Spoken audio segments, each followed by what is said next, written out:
I'm going to be hunting for ghost towns today, and the best place to do that is out in Okanogan County over in eastern Washington, because there are a lot of ghost towns, a lot of abandoned homesteads, a lot of abandoned mansions, stuff like that. Really cool stuff out there. This is the best time of year to do that because we have both long days and it's before fire season and it's not freezing cold like it is in the middle of winter. So last night I actually planned on making it out to Okanogan County and getting at least most of the way out to where I'm headed, but I had to get license plates for my car, which is awesome. Those things finally came in, so doing things like leaving the state or potentially hopping over to Canada if I really feel like it is now completely possible. Not to mention my temporary license plate was falling out of my window, so it was really good timing that those things came in. That meant I only made it about halfway out to Okanogan County last night. It ended up working out really well because I managed to see this lovely elk herd as I was leaving the campground this morning. I have a few more hours to get out there, but first I need to stop and eat breakfast out here in New Salem, and then I can hop over Washington Pass where it is much warmer and sunny. So I'm starting right here today, and then I'm going to head out to a abandoned mansion, apparently, and that's out east of Tonasket, Washington. As you can see, it's basically like halfway across the state, and I have to go across the North Cascade Highway to get there. The drive over the North Cascade Highway was just as beautiful as it always is. The snow had melted quite a bit since last time I had driven over the pass about a month ago, and the weather was absolutely perfect. Descending out of the mountains, I noticed how green everything looked. Usually by summertime, things are starting to kind of die off and look brown, but this year, things are looking a lot healthier and a lot more alive than they were the year before.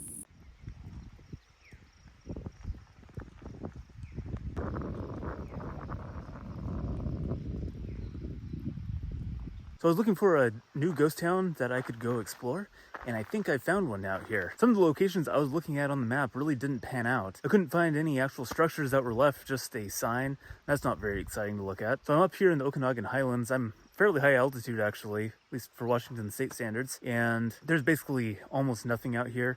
There's a handful of people that live out here, mostly homesteading, doing that kind of thing, because land is really fairly inexpensive in this part of the world, because this is one of the few places in Washington state where you can actually do that, where the land's actually cheap enough where homesteading is even possible. So it's kind of cool to see that. I figured down this road somewhere I would encounter some sort of ruins of some sort, and I found it. So this is the town of Bodie. So this town has a really interesting history. So apparently it was started a couple of miles down the road as a primarily lumber town, but then it was moved to this location when gold was discovered in the creek nearby. So after the mine was opened, it operated successfully for about 40 years. And incidentally, it was owned by the Wrigley brothers of chewing gum fame. From 1917 to 1934, the mine was temporarily shuttered, but the mill kept going, and during that time, the buildings were restored and eventually abandoned in 1940. As you can see, the buildings that remain are in rough condition.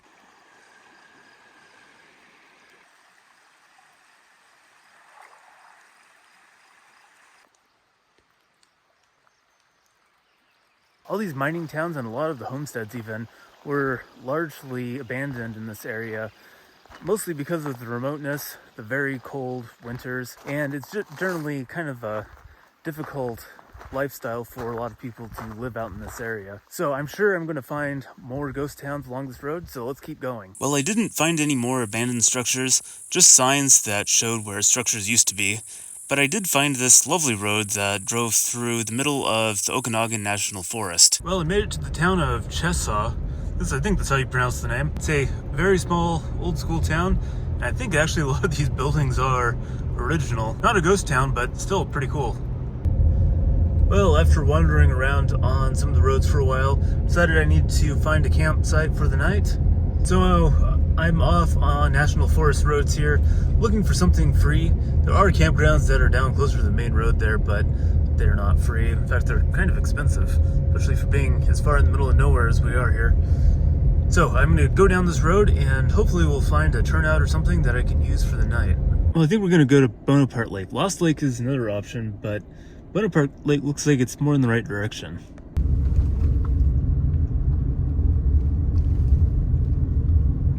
Well, it's interesting out here. Looks like a lot of this is private land, actually. And there's lots of little homesteads dotting the area around here. Also, probably just some like hunting cabins and recreational cabins, stuff like that. but surprising number of actual homesteads out here. It's pretty cool to see. Well, we can tell we're still in Okanogan County. Looks like the leftovers of a forest fire up there on that hill. Well, my search for a place to park for the night hasn't exactly gone all that well. Most of the open space is taken up by campgrounds, and those campgrounds are charging a lot of money. So I'm going to see if I can find somewhere else to park. I did see some turnouts on the road where I was earlier, but I'm hoping I can find something a little bit better than a small turnout on the side of the road. I mean, I'll go with what I have to, but I think I can do better than that. So I'm going to take Highway 20, which I was on before, all the way down to the town of Republic. It's actually not too far from where I am right now. And what I'm hoping is that I can get a solid internet connection down there, because there's absolutely no cell phone connection out where I am right now. So I'm hoping that Republic has some because it's the largest town in the area. And from there, I can look up and see if there's any free campgrounds or nice open spaces where I can park. And if not, I know of a few turnouts that I can spend the night on.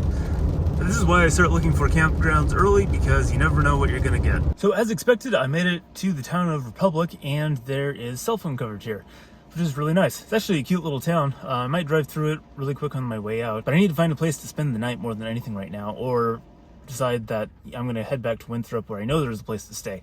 So I'm going to take a look at a map, and then we're going to get out of here. Okay, so I did a little search on the area I was just driving in to see what I could find for free camping, and I couldn't find anything. That's kind of what I was seeing out the window as well. But if I go in a different direction, go south of here, I think I can find a decent place for the night. I was also noticing the northeast corner, like the entire northeast corner of the state, has tons of free campgrounds. A lot of Okanogan County east of the Okanagan River just doesn't have that many campgrounds. So that's not going to work very well for this trip though. So I'm going to head south and see if we can find this campground, and then we'll resume our search for ghost towns tomorrow. But first, I'm going to drive through Republic and show you what it looks like. Republic seems like one of those towns that I'd love to go wander around and see what's in all the shops and restaurants, but I still don't have any money, so maybe sometime in the future when I have more resources, I can stop in and see what's going on in this town. But it's a really interesting location, and I'm sure there's some interesting people that live around this area. So for those of you that know your geography of this area, you know that Republic is not in Okanogan County, it's in Ferry County. I assume Ferry County is named after this Keller ferry that I keep seeing signs for. And it seems to be an actual ferry, but I have no idea what it is, where it goes, or what river it crosses over. So at some point I'm gonna have to look at a map and figure out what that is. In the meantime, I'm headed for a snow park.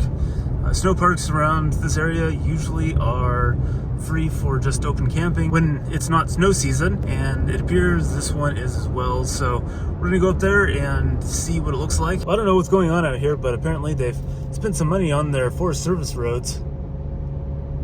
Wish the Forest Service roads in Western Washington looked this nice. I mean, I'm miles down this Forest Service road, and it's really pretty much perfect. It was like that over in Okanogan County as well. I know there are dirt roads out there, but this is really nice. Well, I found a dirt road, but oh, look who joined us. I've been seeing a lot of cows just kind of wandering around out in this area. Well, I was thinking about camping here, but maybe I'll leave that to the cows. Well, aside from plenty of cows, I haven't really found much. Just more campgrounds that are really expensive. I guess that's what's paying for all these super nice roads. I did find a couple of turnouts next to lakes. They had signs on them saying day use only.